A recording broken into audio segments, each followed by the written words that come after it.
مجلسوں کو بھی اتنا طولانی نہیں ہونا چاہیے، سمیٹیے۔ ایام اعظام میں خاص کر کے بہت سی باتیں تھیں ذہن میں، اب ان کا کہنے کا وقت نہیں رہ گیا۔ کب کرنا ہے؟ پہلی چیز، مجلسوں کو، عزاداری کو اتنا طولانی نہ کیجیے کہ انسان کے تحمل کے لائق نہ رہ جائے۔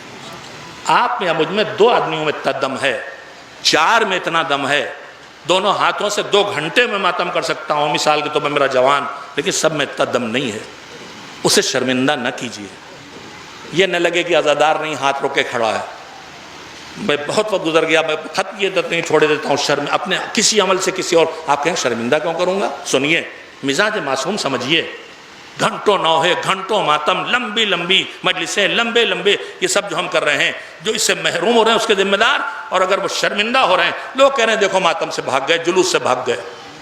تحمل کی حدوں میں ہر چیز کو رکھیے۔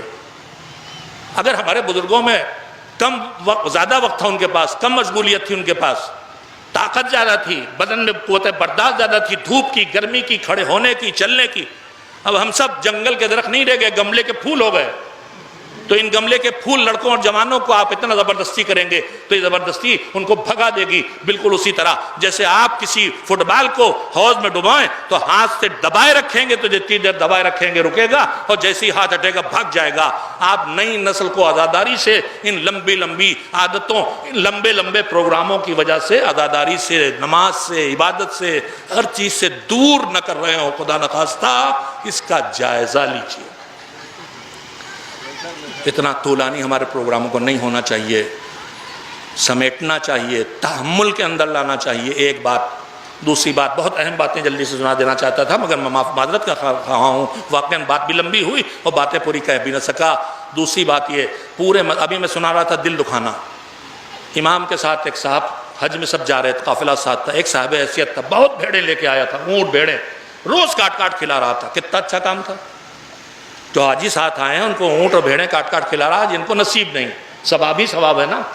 مگر امام ایک دن بلایا، کہ تم یہ جو کر رہے ہو تم نے کبھی سوچا تم دوسروں کو ذلیل کر رہے ہو؟ اس نے کہا مولا یہ نہ کرو۔ کیوں مولا؟ میں تو نیکی کے لیے کر رہا ہوں، لوگوں کو کھلا رہا ہوں۔ سنیں دین کتنا حساس ہے، اور ہم کو کتنا حساس ہونا چاہیے جو ہم شیعہ ہیں، جو ہم ان کے چاہنے والے ہیں۔ کہ تم نے کبھی سوچا تم روز بھیڑیں بکریاں کاٹ کاٹ کھلا رہے ہو؟ کہ مولا خوشی کے لیے ان کی۔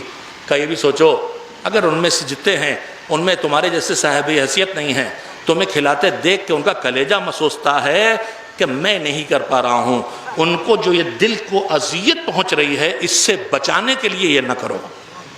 اللہ کرے کہ آپ تک بات پہنچی ہو۔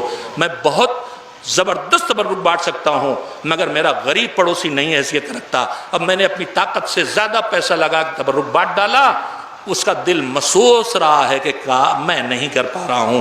امام کہتے ہیں یہ نہ کرو کہ تمہاری عمل کی شدت سے کسی کے دل کو تکلیف پہنچے۔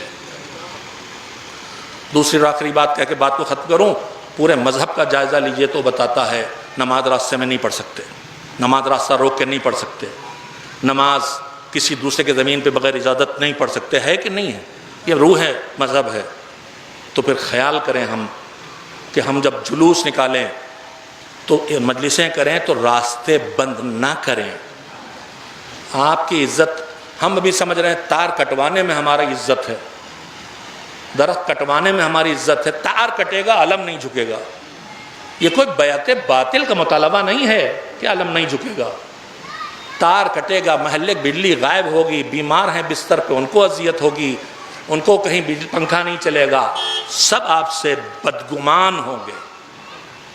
لہذا خدا کے لیے اکڑ نہیں، جھک کے چلنا سیکھیے، کسی کو اذیت نہیں پہنچائیں گے۔ ہم حسین کا نام لے کے آگے بڑھ رہے ہیں تو حسین اذیت پہنچانے نہیں آئے تھے، انہوں نے پہلے ہی کہہ دیا تھا میں اس لیے نہیں نکلا ہوں، مفسد فی الارض بن کے نہیں نکلا ہوں، جھگڑا کھڑا کرنے نہیں نکلا ہوں۔ لہذا جھگڑے نہ کھڑے ہوں عزاداری میں کہ یہیں سے ضرور گزریں گے اور تمہیں یہ اپنا زینہ توڑنا پڑے گا اور تمہیں یہ چھجا کاٹنا ہے اور میرے باپ دادا سے اس گلی سے نکل رہا یہیں سے گزار کے رہیں گے۔ آپ مذہب کی روح کی حفاظت کیجئے، پتلی گلی ہو، پتلی سڑک ہو، چوڑی سڑک ہو، جلوس ادا کی یہ شان بنائیے کہ آدھا 2/3 جتنا کم سے کم آپ لے سکتے ہیں اتنا راستہ جلوس کے لیے رکھیے، رسیاں باندھ کے اسی سڑک کے ایک حصے کو آنے جانے والوں کے لیے خالی چھوڑیے۔ میں آپ سے وعدہ کرتا ہوں اکڑ کے چلنے کے بجائے اس طرح آپ نے اخلاق کا سہارا لے کے راہ اپنائی تو یہ جو آپ کو کوستے ہوئے جا رہے تھے یہ آپ کو دعائیں دیتے جائیں گے اور دھیرے دھیرے آپ کی طرف کھینچیں گے کہ یہ کون لوگ ہیں جو اتنا رو بھی رہے ہیں پھر بھی ہمارا خیال کر رہے ہیں۔ کربلا کا پیغام دینا ہے تو طاقت کے مظاہرے سے نہیں ہوگا، کربلا کا پیغام دینا ہے تو اخلاق کے مظاہرے سے ہوگا۔ کربلا دین پہنچانے آئی تھی، کربلا غرور کا اظہار کرنے نہیں آئی تھی۔ امام نکلے تھے، کہتے ہوئے نکلے تھے لم اخرج اشرم ولا بطرا ولا ظالم ولا مفسدہ، نہ کسی کا حق چھیننے، نہ کسی کا حق کو چلنے، نہ کسی کو ستانے، نہ کوئی جھگڑا کھڑا کرنے، نہ کوئی فتنہ کھڑا کرنے۔ تو پھر ہمارے ایام اعداء میں جھگڑے نہ ہوں، ہمارے ایام اعداء میں پولیس کو نہ آنا پڑے، ہمارا پولیس تھانہ مطمئن ہو یہ حسین والے ہیں، یہ ایسے رہیں گے کہ ہمیں ایک سپاہی بھیجنے کی ضرورت نہیں ہے، وہاں خود کو پھر سے پہنچا دیجئے جہاں ہمارے بزرگ تھے۔ سکون، ماحول، امن، انصاف، عدالت، یہی ہدف تھا کربلا کا۔